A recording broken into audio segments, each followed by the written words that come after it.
and how they express emotion. When you started doing this work, it was very controversial. Like, do primates really express emotion? And that's been controversial, I think, in a lot of animal research. Do you think that we should not be debating anymore whether animals have emotions? We should just accept that they do? Well, I even take a more radical position, of course, in the book, is that I think we have no uniquely human emotions. There are no emotions that we have that you don't find one way or another. There may be variations that we have, or different circumstances in which we feel these emotions, but I think all human emotions can be found in other species. And we live at the moment in psychology with the most popular theory in psychology is that there are only 6 basic emotions. There are 6 emotions that we, like anger and fear, that we humans express in the face, and that we recognize in the face all over the world, and is expressed the same way all over the world. There are 6 basic emotions, and all the other emotions are secondary, meaning that they are a creation of our culture and ourselves, and they're not found necessarily in other species. And I disagree strongly with that. For example, the secondary emotions include something like love and attachment. Now, love and attachment we find in so many species. We know actually the dopamine system that's behind it. We know the oxytocin that's behind it. And so why is love and attachment not a basic emotion? So I think there's many emotions that don't have a face, that don't have a specific face, that are nevertheless found in lots of other species. And I am now at the point that I think emotions are more like organs. I don't have a single organ in my body that you don't find in a rat body. We have livers and kidneys and hearts and brains and lungs. Everything was created equal. All my organs are present in a rat body. Very similar. And in the same way, I think all my emotions are probably present in the rat. Why not? Frans de Waal, thank you so much for talking with us. You're welcome. Frans de Waal is the author of the new book, Mama's Last Hug, Animal Emotions and What They Tell Us About Ourselves. After we take a short break, Maureen Corrigan will review a new book about the friendship. Yeah, animals and emotions. They have them. Their bodies are built similar to ours. They experience things similar to the same way we do. Similar to the way we do. Why don't they? And I love his explanation of, that might be on a different video, anthropomorphism. And he made up a word called anthropomorphous denialism, which basically is saying it, because it doesn't exist with animals, is it means we still make ourselves superior, and therefore we take ourselves out of the equation of how other animals interact. So by us taking ourselves out, we say that they can't experience what we do. But if we actually can experience what they do, then, or they can experience the same things as us, better yet, not about us, if we put ourselves with them, not as equals, whatever, I don't care, then if we can make them laugh, he used a laughing example for chimpanzees and bonobos. Jacques Pansky did rats, the rat tickler.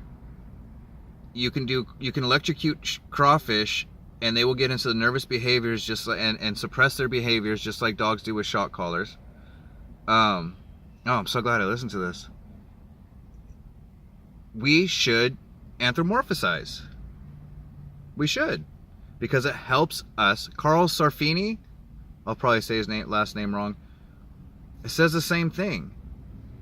We should, because we can actually associate and bring it closer to us and make it closer so we can realize what's actually happening. We can actually experience things very similar to what they do, and it brings us a reality.